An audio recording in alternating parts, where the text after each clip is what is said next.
Check, check, microphone check. Can you hear us, One Stone?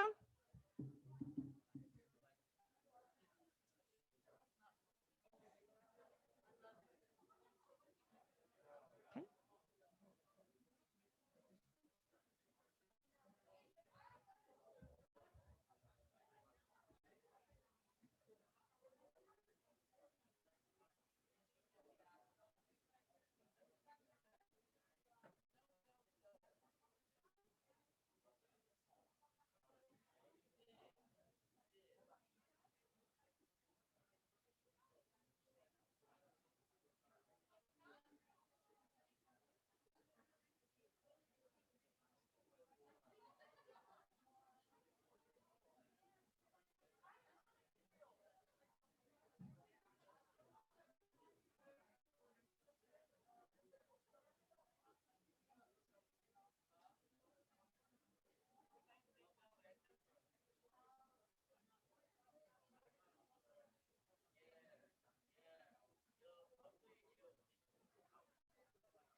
Hello, hello, hello.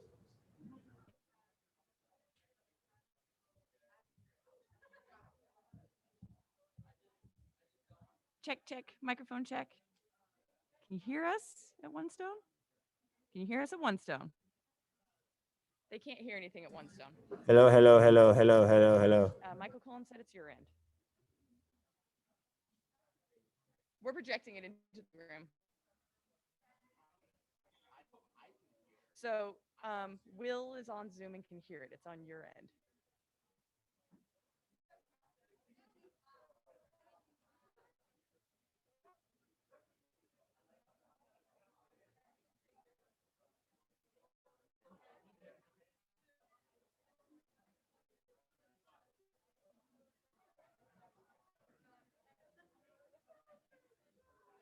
Will you call me when you're ready?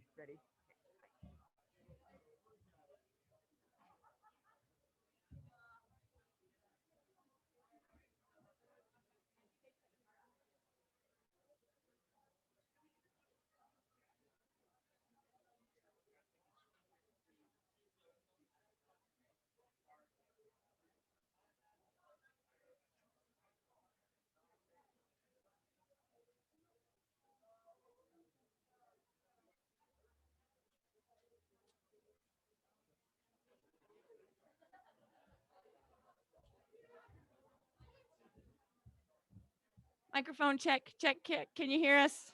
Can you hear us? Can you hear us, One Stone?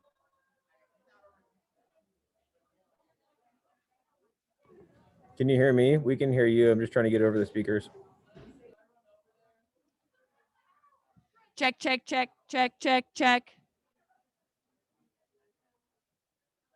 Can you keep talking? Let me ask.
Microphone check. Microphone check.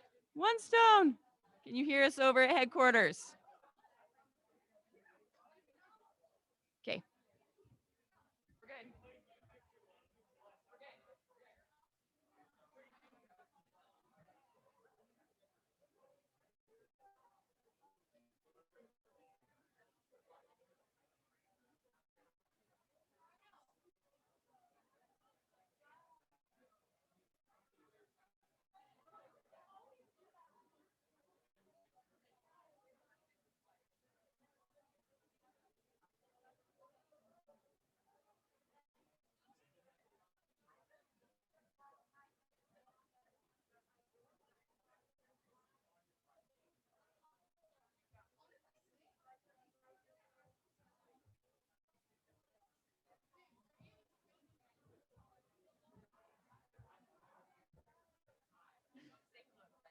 All right.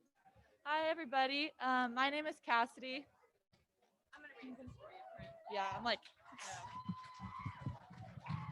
thank you.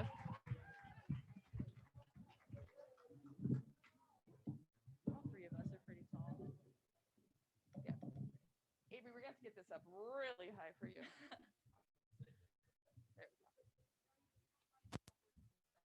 Okay. Hi, everyone. My name's Cassidy.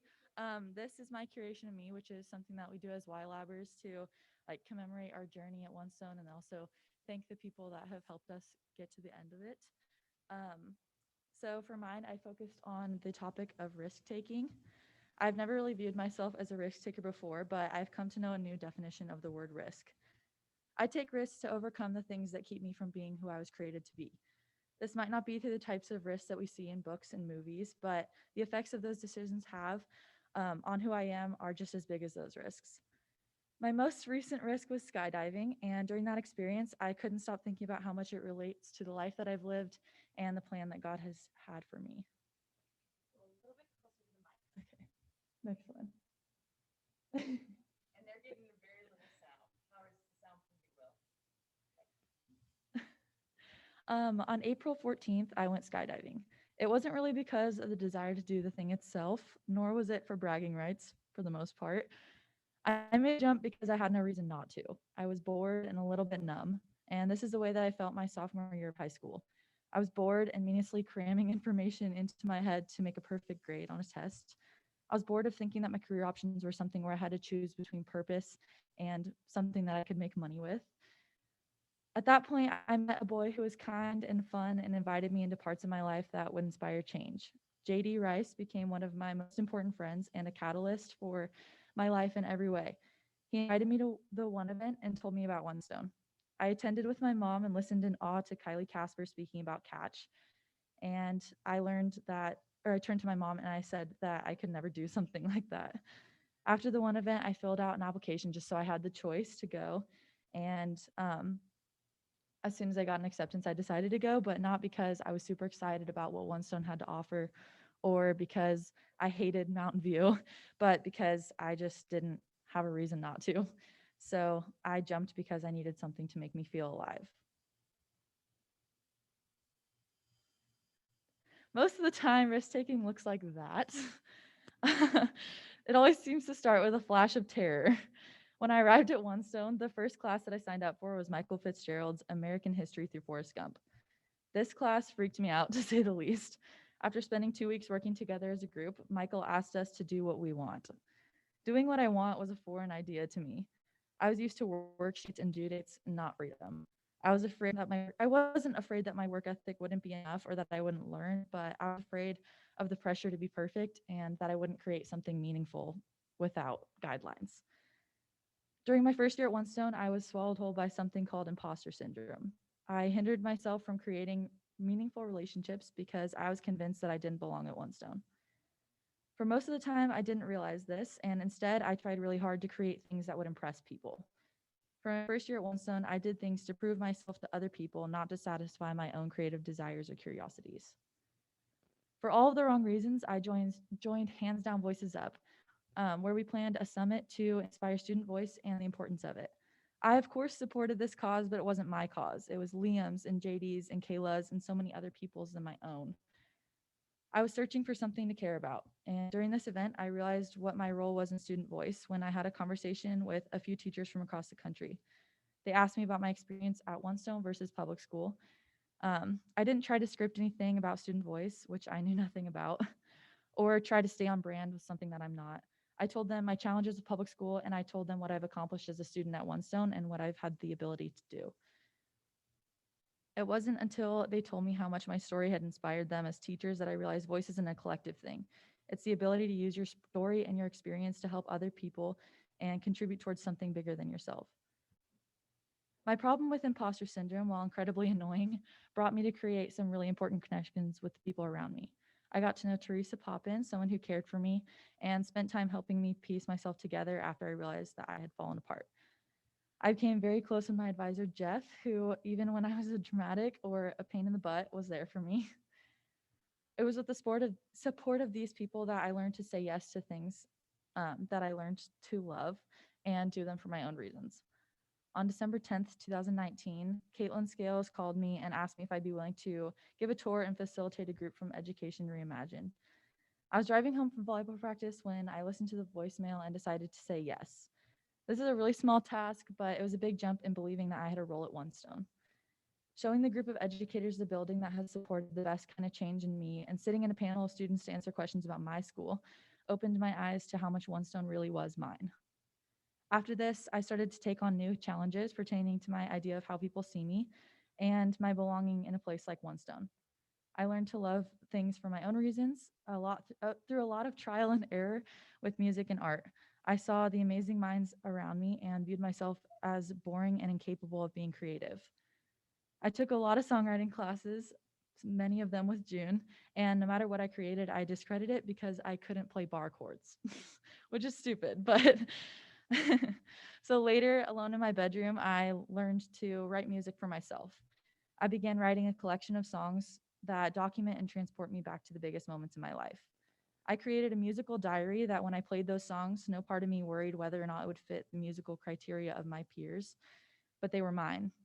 One Stone taught me to search for my own reasons in everything that I did. My first experience was Disruption Day. While public speaking usually made me want to pull a pitch perfect, I learned that it isn't so bad when you're simply telling the story of something that you care about. Sharing my D Lab with the room felt empowering and fun and shed a new light on things that I viewed as grueling in my public school life. I started to learn what it is to enjoy the fall. Embracing the chaotic free fall that is One Stone, I began to thrive doing things that meant something to me. I found friends that made me feel loved and important, ones that inspired me to grow in new ways and helped me leave behind imposter syndrome. I embraced my inability to fully belong because I realized that nobody really belongs. I started studying the Bible in school and embracing the things about me that made me different. I prioritized God and prioritized being true to who I am. I stopped forcing things that I thought would make me involved and respected, and I started selectively saying yes. It was at this point in my journey of self discovery that I decided to sign up for a speaking role at the one event. I wanted to show myself what a year of working on myself meant. It meant that I was wrong when I said I couldn't do what Kylie Casper did when I watched the one event as an outsider a year before that. My moment to take the stage and make it my own was empowering and impactful. I spoke my part with purpose, and it felt amazing to be part of an event that would lead other students to have the opportunity to discover themselves the way that I did. My place as a leader isn't in Project Good or at the end of the day circle. It's in setting an example of a Christ like person. In being true to myself as a Christian, I am a leader. I learned this in my senior season of volleyball. Approaching the season, I wanted a captain role. I wanted our team to succeed after fighting through hardships from previous years, but I thought that I'd be the last one chosen because I didn't like the louder roles like leading warm-ups or calling the cheer. So I decided not to be captain and decided to work my butt off each practice so I could lead an example of hard work. And I got to know the girls in the program so that I could be an example of kindness. I wanted to be a senior that freshmen could look up to the way that I looked up to a woman named Belle Anderson when I was a freshman. So I embraced my faith and treated my teammates with respect and love, and with my surprise, was chosen as a captain. My co-captain Maddie and I met after each game to talk about what we can do to be what the team needs. I invited people into a tradition that my best friend Jackie and I have had since freshman year, and prayed as a team. It wasn't until senior night that I realized how much these things made me a leader. Younger girls in the program gave me letters and notes of how they admire how much I love Jesus and that they want to be a player like I am on and off the court. This is how I am a leader, by being me. I'm a little introverted and I keep to myself. I hide in the back when big opportunities present themselves and I let others take those. But during the small moments, I take each one and use them to make a difference. So we have established that falling isn't a bad thing, but it can be scary and there has to be things that catch us. For me, those things come in all shapes and sizes, most consistently my mom and dad, who are my best friends even when I don't want to be friendly. My parachute can be and has been my friends from before One Stone who have seen all of my changes, both ugly and pretty, and chosen to stay with me, or the ones that I made at One Stone who accepted me before I knew who I was and love me even more for it now. I am caught by my passions for Jesus and the Bible. I am caught by every fictional universe and character that I have the privilege to read about, and I am caught by the excitement and the hope that each future adventure and ambition gives me. I'm caught by the purpose I find in volleyball and treating my body with respect, and by a new passion of boxing that makes me feel strong and capable. I am caught by everything that makes me uniquely me. The fall is always scary, but what will always save us are the things and the people that God has gifted me with. But when the thrill is over and the adrenaline is gone, what am I left with? This is a question that ate away at me for years. How do I endure the quiet moments? I have had a lot of these lately. Accepting the end of things is really hard and will never get easier, but remembering what those things are like before they end is crucial. There are relationships and life phases that I've struggled to say goodbye to, but the thing that always keeps me afloat is the gratitude I have that God gave me enough happiness and meaning in those moments for them to be missed. There is so much beauty in being able to see the world from a new perspective. The time that it takes to drift from a free fall to the ground is the only time in life that we have to reflect and be thankful.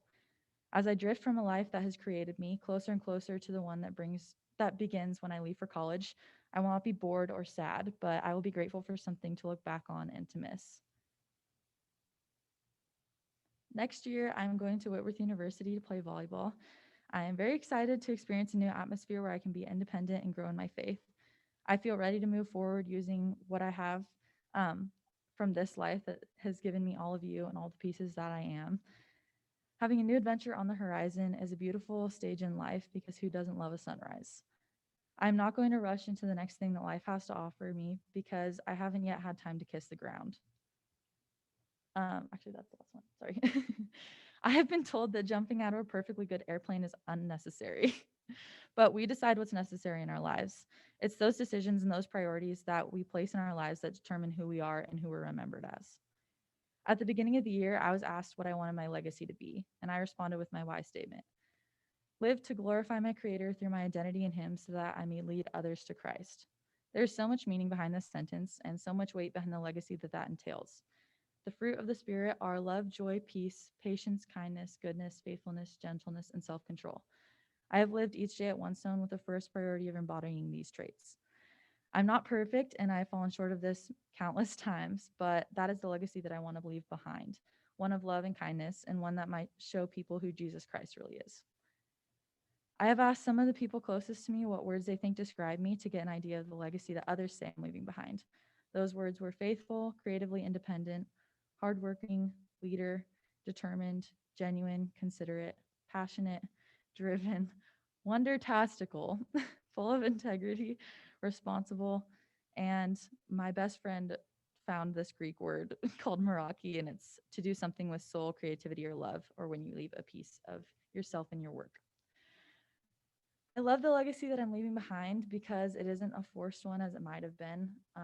It is 100% me, and I love that.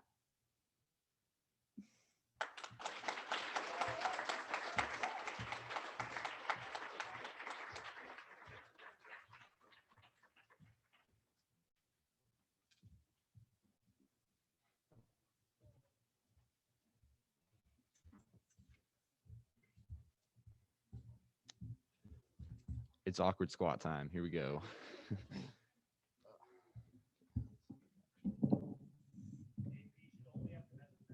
This one? Okay. Oh, that's fine. Boom. Is this good? Cool. Let's see if I can figure out how to do this. It's dark up here. Sweet. All right. Hi, I'm Avery, but most of you already know that. And if you know that, you know I can be a bit disruptive. In fact, my whole story is full of disruption. Over the course of 3 years, I've managed to disrupt everything from my attendance to the very relationships that have built my One Stone experience. I've gone from disrupting just because I felt like it to disrupting for good. From the very moment I applied to One Stone, this idea of disruption was in my life. I had just lost my little sister after a 3 year fight of hospital stays and traveling.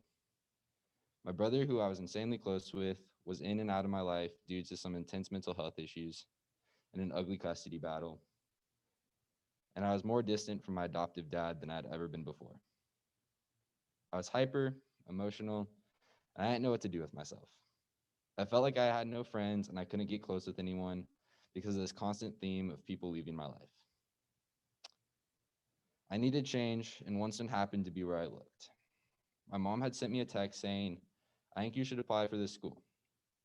Knowing basically nothing about One, I filled out my application. There was one question that specifically stood out to me. How do you currently or plan on changing the world? I didn't know. I put something that I didn't quite believe and I moved on. After an interview and getting accepted, I started my first day at One. And yes, I wore the brightest color shirt I possibly could because I'm disruptive. After settling into One, oh, that got loud. Um, Something caught my eye. The technology coach, who I barely knew at the time, made an announcement. He was going to put up servers that were meant to break into. I had always had an interest in cybersecurity, but never for the right reasons. You see, I had never truly connected with my biological father. He had left when I was a baby and been in and out of my life ever since. I only knew a handful of things about him. He loved guitar, he loved computers, and he was really good at math. I naturally wanted to be just like him. I signed up for the guitar course and sank myself into music, taught myself how to break into the servers Will had put up, possibly lost a little sleep, and of course signed myself up for the hardest math offered at One at the time. This was a common theme for me. I often let the pressure of what other people or what I thought other people wanted me to do dictate what I was doing. I felt like I had painted an image for other people, and because of that, I had to stick to that image no matter what. Because of this, I fell behind in math. I stopped putting as much effort into cybersecurity and quickly stopped playing guitar as often. I had ultimately started to fall into the same rut I faced in public school, but in some ways, this rut was more disruptive. In public school, I was very open about what was going on in my life. Between custody cases or my little sister passing away, I was an open book. This backfired hard in ways that I won't get into right now. I think it was because of this past experience that I decided I wasn't going to be open about anything. In part because of that pressure to be something, along with um, along with the fear that this information would be later used against me. This was the biggest thing disrupting my growth at One, my inability to be vulnerable. Don't get me wrong, I was still growing and doing things I never thought I would be doing. I had been the first person to break into those mentioned servers. I competed in cybersecurity on a team of new friends and gotten first in our division. We attended conferences where we were the youngest people in the room. We were meeting with FBI agents and maybe taking ethical hacking just a little too far. We started a technology lab that would teach new students how to work in a rapidly growing career field. But with all of this, I couldn't shake the feeling that I wasn't maximizing on my full potential at One. I had a harsh awakening when during our first winter exploration, we got asked to share a story on how we became passionate about something. I had written and submitted a story about how my little sister's passing had made me fascinated with grief and how I wanted to help other people in the world with mental health struggles. When it came time to share our stories out loud, I panicked. I'd yet to really tell anyone about my loss. I made up some about my loss. I made up some story about snowboarding and how I kept hurting myself instead of sharing this beautiful story I had written. In our compiled feedback, June called me out pretty hard. I had realized by doing what I was doing, I wasn't honoring Stella's legacy, or the legacy of my family who had worked so hard to make the best of a terrible series of situations. I left that advisory meeting after going over my feedback, feeling hurt, disappointed, and ultimately defeated by the fact that I had let the pressure and fear disrupt my life again. I wanted to correct my mistake and push myself. So when we went to Paradise Point the second year and did our 1 minute life stories, a tradition I hadn't taken seriously the year before, I decided to tell the real story. I felt like it was a second chance to fix my mistake and truly honor my little sister's legacy. This would be the first time telling anyone at One Stone about my loss. I had cried in front of everybody, which I wasn't a fan of, but I needed. I hugged everyone in my circle, which was also hard because before that, I definitely was not a hugger. But ultimately, by honoring my sister's legacy, I had started my own. I had made the decision to stop letting my past and the pressure I placed on myself disrupt my life. I was going to be the only one disrupting from now on. And not just any type of disruption, but disruption for good. Once we got back, I talked to my parents and I told them that I wanted to shift my focus from cybersecurity to the outdoors and more creative work. I had joined Two Birds and helped write a script for a screenplay for a video educating people on Boise's new recycling program. This helped spark my passion for storytelling along with planted the seed of video creation in my brain to later blossom. I convinced my parents to get me a gym membership at Asana and started climbing any chance I got. I somehow even dedicated an entire deep dive during winter exploration to this climbing, even though I think we gave Celeste and Allison a heart attack because of it. Thanks, guys. I started taking more speaking opportunities in the community, like emceeing at Disruption Day or All Community Time, something I would have never done before once then. I pushed myself to deepen my friendships with people and truly connect with them through activities like climbing and public speaking, a major area that was missing in my life at the time. I could go on and on about all the ways I had started to disrupt, but the point is there was a major transformation. For the first time since roughly sixth grade, I had felt something I hadn't felt in a long time: passion. I discovered my passion for climbing, grief, along with helping people. I was passionate about storytelling and turning dreams into reality, which is why engineering and filmmaking clicked so well. It was because of these passions that I quit letting the pressures of others disrupt my life. I went from calling myself an analytical person to a creative person. I want to go back to the question I talked about at the beginning. How do you currently or plan on changing the world? This is a question that I still wrestle with today, and I often ask myself, what does changing the world even mean? Well, as of now, the answer is small. It's disrupting for good, a concept Winston talks about a lot. It's starting a D-Lab to take new Americans fishing, or asking a giant music festival if we can make a new comedy club in the back of a U-Haul so people under 21 can enjoy comedy. It means sitting on the board of directors of an organization dedicated to making the world a better place. It means making an at-home TV series during a pandemic to give people something to look forward to each week. It means checking up on your friends and their mental health, or taking the time to have those harder conversations.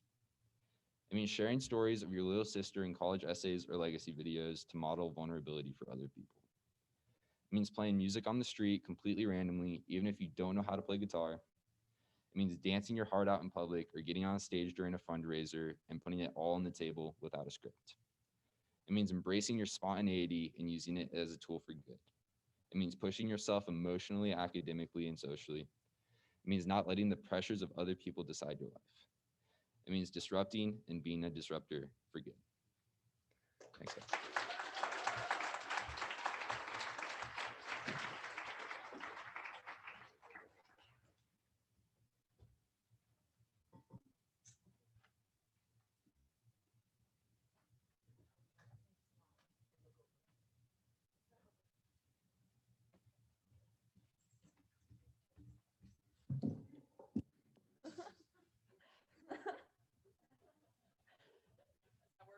Yeah, this works, right? Cool.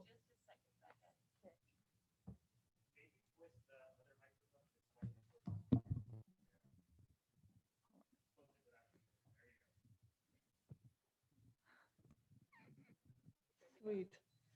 Okay, hi everyone. I'm Becca Metzger, and this is my curation of me.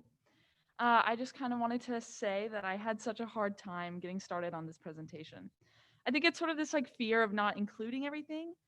There's a lot to say, and it's really hard to include when I felt like it wasn't even over yet. Growth and change like weren't the right words. It's kind of like fermentation at this point, you know, everything's just sitting in it and we're all brewing. And I don't want to leave anything out. But yeah, I'll just continue. So that being said, I want to introduce you to The Alchemist by Paulo Coelho. I'm sure this rings a bell for maybe not most of you, because either you read it in the summer of 2018 as your first community read book, or you've heard me talk about it ever since.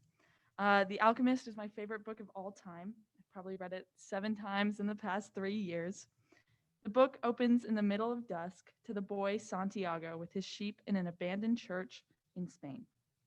He's just had a reoccurring dream where he's in the field with sheep when a child starts to play with them. The child grabs Santiago's hands, transports him to the pyramids of Egypt, and tells him that it is there where he will find a treasure.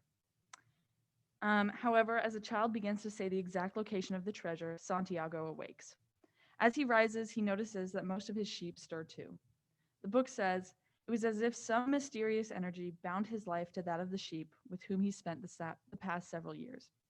Really, I believe this line parallels all of us so beautifully. Our lives are bound so dearly after the last few years wandering together, and that's why I'm glad to share this particular experience with all of you.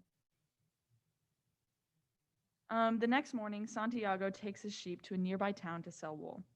He's a traveling shepherd. He's on his he's on his way to a town with a girl he met traveling here a year before. He set his intentions on making her his wife. When I first encountered One Stone, I was fascinated enough to return. I knew what I wanted to get out of my time here. I was going to be the political warrior of my dreams. My first semester was really superficially out of my comfort zone. I canvassed for District 18 Representative Alana Rubel. I made some videos with Michael Reagan. I did a D-Lab about safe contraception policy. I was on my way to becoming the liberal feminist girl boss that I had hoped I would be. The phrase that comes to mind is imposter passions. These are things that we think we should care about, but don't really. Santiago believes he loves selling wool.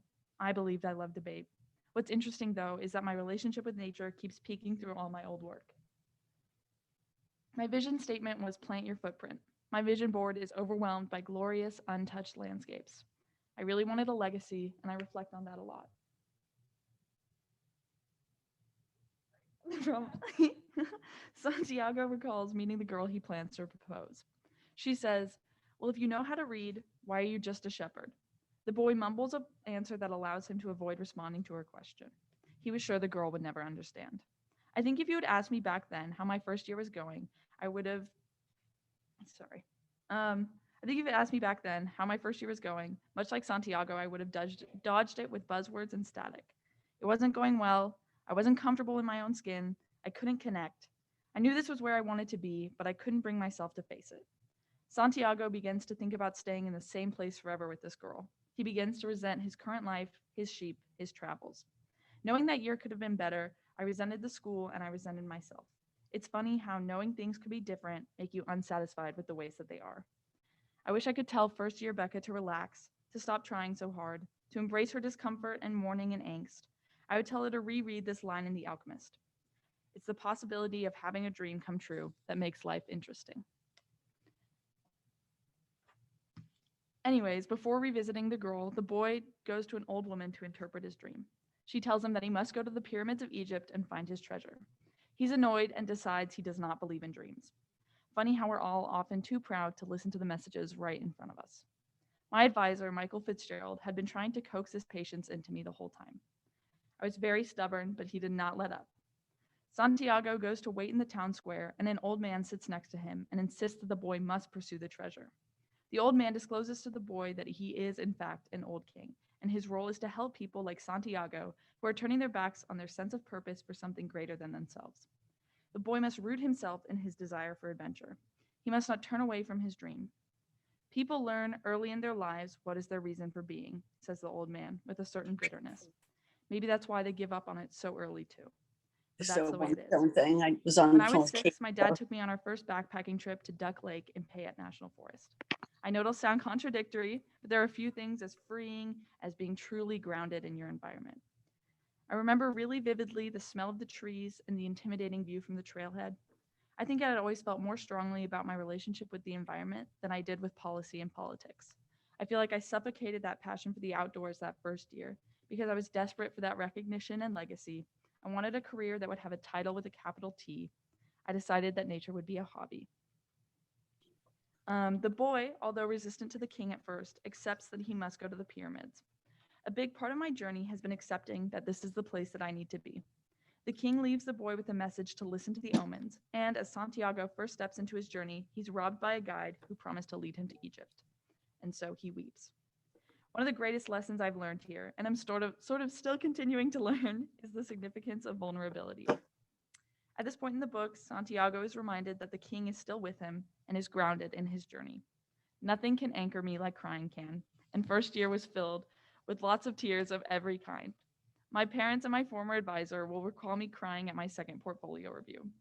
I think maybe those were a variety of tears of relief for the year to be over, and of regret because I wished I had done more, and of just pure exhaustion because I hadn't slept the night before. Whatever it was pivotal for me. It grounded me in my journey. After being robbed and grounded, the boy sets out with a refreshed sense of purpose. He's marveling at his newfound ability to be experiencing and learning new things. And that's how I felt during my first summer experience. I spent a week in Salmon, Idaho, tagging trees for the Forest Service, and a week interning for Sovereign Creative Agency. This was an exploration with a mission. I discovered my ability to be resilient. I learned about the significance of asking people about the things that they care about. There were all these adults that could chatter for hours without any interruption about what they do every day. I often reflect and wonder how often they get to do that. Since then, I've put an emphasis on asking individuals as many questions as possible because everyone has something to say. Santiago spends 11 months and 9 days of his journey working for an Arab crystal merchant who longs to go to Mecca but never will, for it's a dream that keeps him alive. I think that there's a real beauty in longing, and I can't really articulate it, but it's really intrinsically tied to passion and ambition and drive. These are all areas I constantly catch myself feeling like I come up short in. I don't have a lot of direction, and I never had one passion that was like my light. I don't have like a go to activity. In hindsight, I wish I had spent less time feeling guilty for not having my next steps aligned and more time embracing my all over the placeness. It's kind of who I am.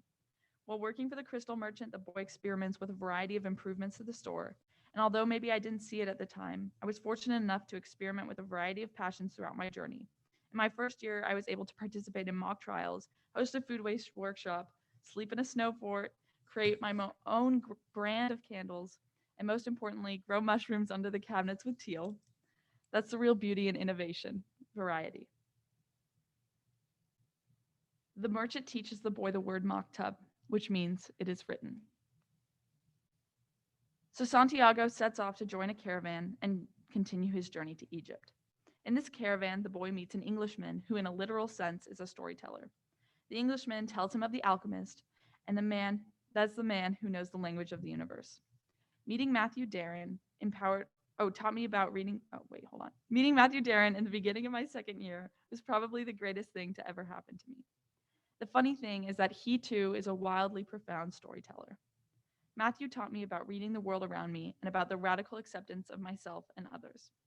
Above all else, Matthew empowered me in my voice and abilities. He gave me the confidence and freedom to truly explore what I care about, and I think I would be a very different person without him.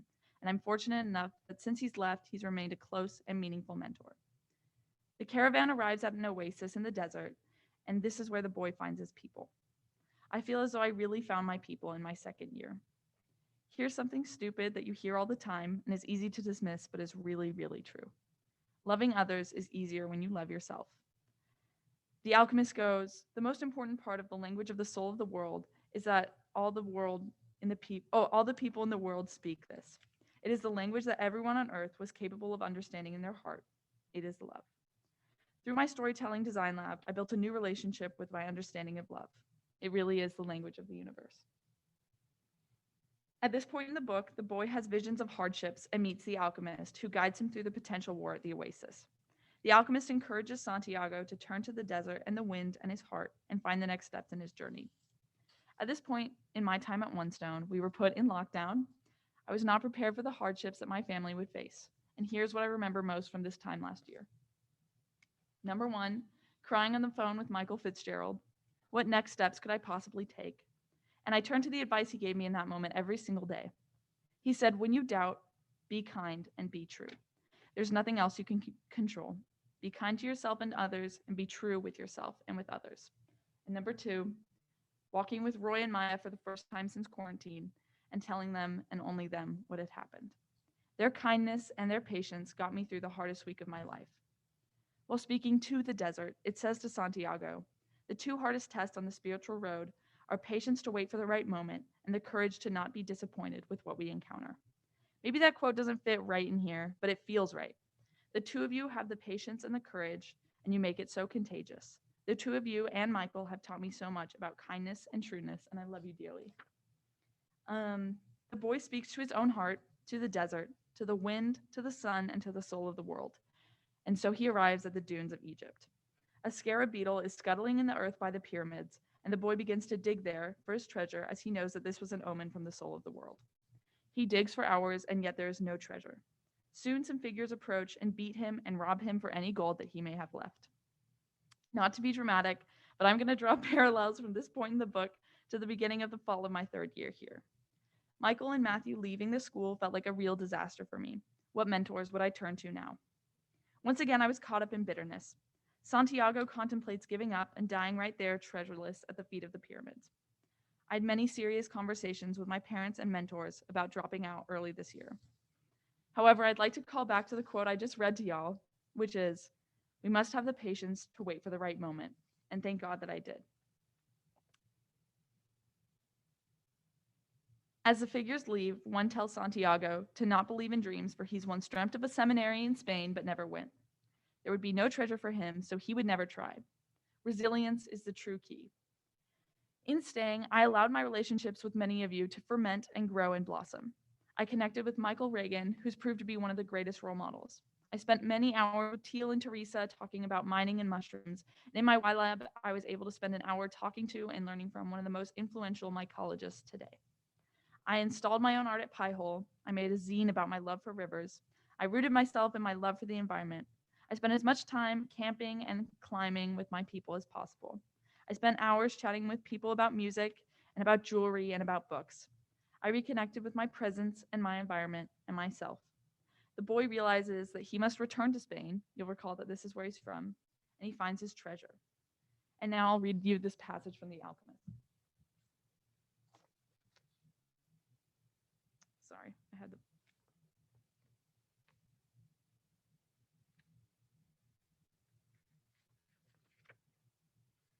I had it bookmarked before, but it fell out. Hold on.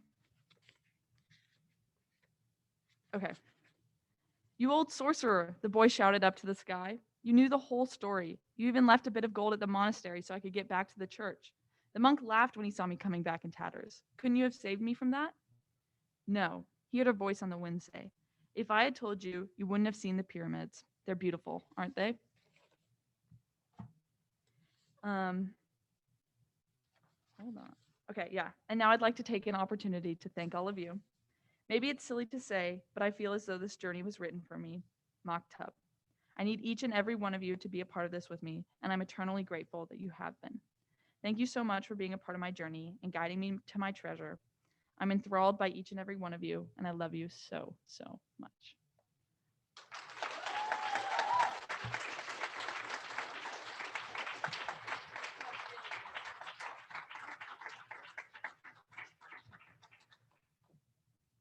Do you want to come up and take a couple questions? Comments? Are you open to it?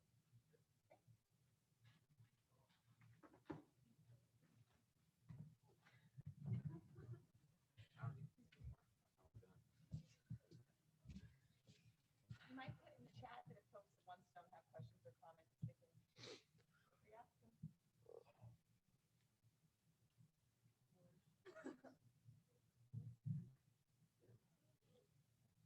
It's so good. Anything? Oh, I have a question and a comment. I really enjoyed the way that each of you, like, just your stories seem very crafted and like really thoughtful and really thematically organized. And I'm curious, like, what that process was like of writing what you just shared with us. Like, did you have a vision of this like a year ago and you've been thinking about it? Did it come together at like 3 a.m. the night before? Like how did these stories come to be so um, intentional and so well articulated? Well, I had like all the stuff in my one stone journey that I wanted to put in my curation of me in a note page on my computer since last year. I watched Lucy Strebe and Kylie Casper do their curation of me's, and they were so like thought out, and there was so much stuff there that I was like, did I even have a journey at one stone?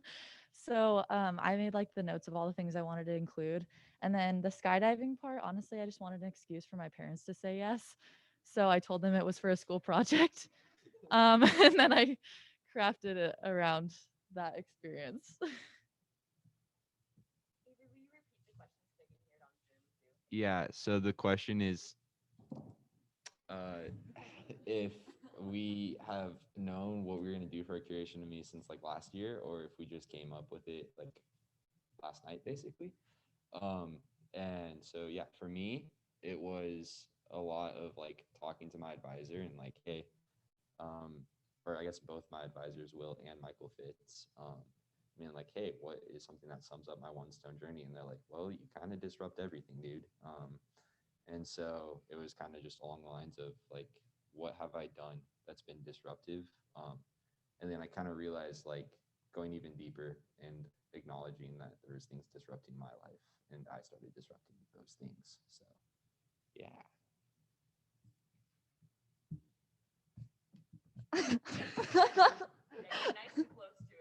um, I made my curation of me the day of. It was like mine was at 4, and so I was at the building from like 7. And I just like it. I don't know. It just sort of like felt like my comfort zone was the alchemist, and so I just sort of felt like it like only made sense to return there. So yeah.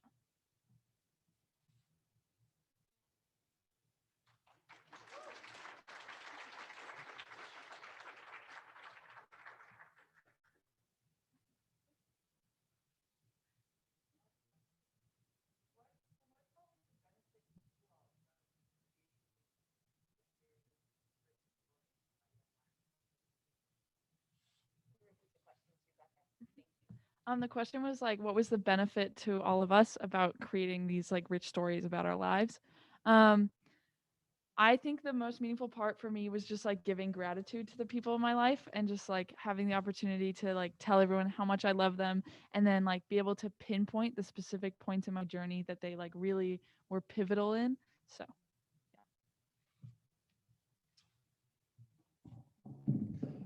So for me, uh, it's kind of crazy because I think when you're going through one stone, you can get really wrapped up in just like everyday stuff. And it was really nice to like look back at 3 years ago and be like, ah, shoot, dude, I was a mess. Like it was not going so hot. And then looking at it now and you're like, oh wow, hey, we're actually at a decent spot in life. And so it was just kind of cool to see like the transition from who I was and who I am now. I have to agree with Becca. I think that gratitude is definitely the best part of it. And um, personally, I don't think that I spend enough time letting everybody in my life know what they've done for me and who they mean to me or who they are to me. And so this was a really good opportunity to do that. And I kind of left that out of this because I made thank yous and like expressed my gratitude in ways that were tailored to people who were in the original curation of me. So I didn't really share that, but that was probably the most impactful part for me, just because I myself got to realize how important those people were to who I am today. And the other thing is, before like creating this story, I was in a place of like boredom, I guess, with burnout. As a senior, like I'm looking forward to college and all the things that are going to happen next year. So it was really hard to stay engaged in the present. And this curation of me really helped me realize that this is a time for reflecting and a time to be grateful for what I have. And now it's like I feel the happiest I've ever been because I'm able to focus on the things that I've gotten to enjoy and experience. So.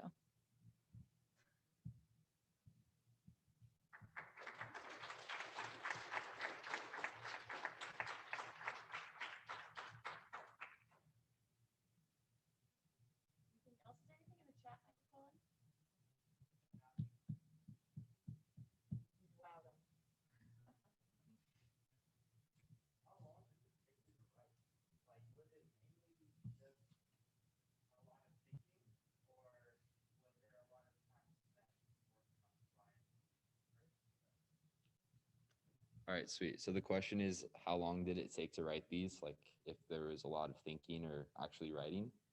Um, for me, it took, I guess, a span of 3 days to write mine. I definitely crunched a lot of it out the night before. It's actually funny because I left a lot of the jokes I made out during this one. But in the original, I made a lot of terrible jokes, and it's because I literally wrote those into the script at 3 in the morning. They're terrible. They're all making fun of Alec too, which was not really fair. But um, so but yeah, for me, it was like it was a lot of thinking. I pivoted quite a bit. I went from like, oh, I want to make a video to I'm gonna do a talk show to um, I'm gonna you know do a slideshow to I'm just gonna talk and be honest with people about what's going on. So I guess that was the longer part than the actual writing. Yeah.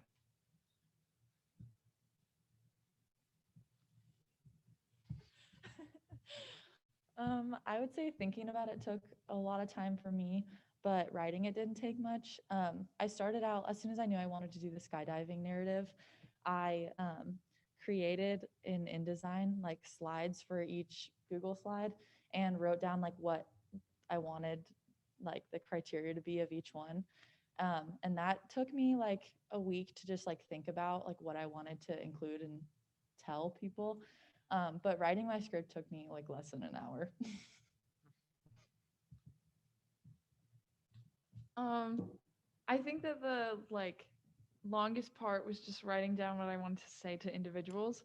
That I also left out of this like presentation, but it just like took such a like emotionally draining like time, because I just like it was just like so sad and kind of like mournful to like say goodbye. But yeah, it didn't take very long. Awesome Parker said there might be something in the chat. No?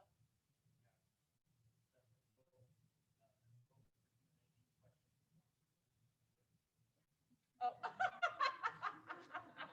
Thanks, Bill. Are you guys excited for Curation of Me? Like, oh wow, I think I started something. Oops.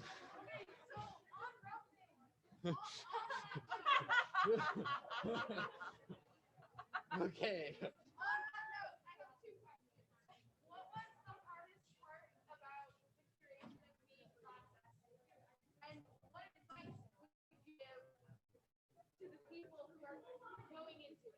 All right, real quick, guys. So the question is, what was the hardest part, and what advice do we have? So the hardest part, for me at least, is my entire creation of me was about being disruptive, but really it was about being vulnerable.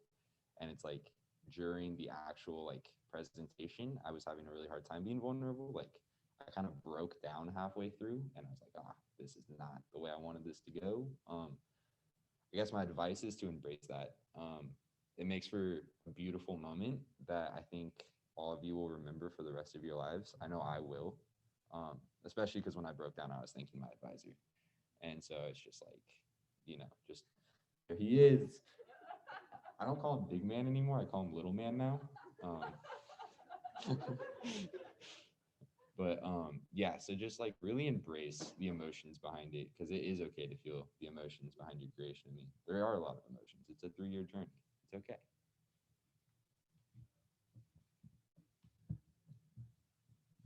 I think the hardest part for me was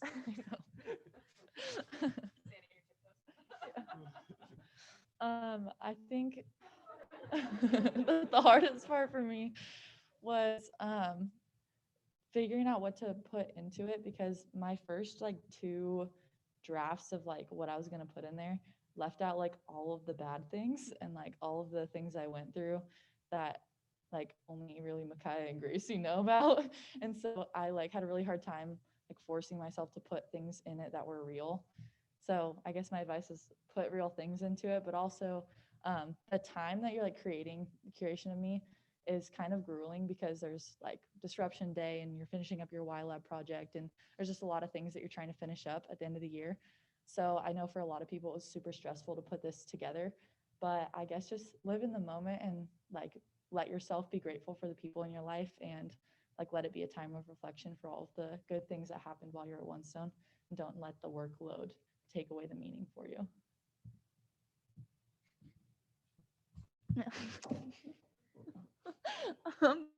I think that the hardest part was just doing it, just 'cause I was like crying for like the second half, and it was just really embarrassing. Um, but I think that my advice is to like not be afraid to like sit in it all and like just ferment and stuff. Yeah.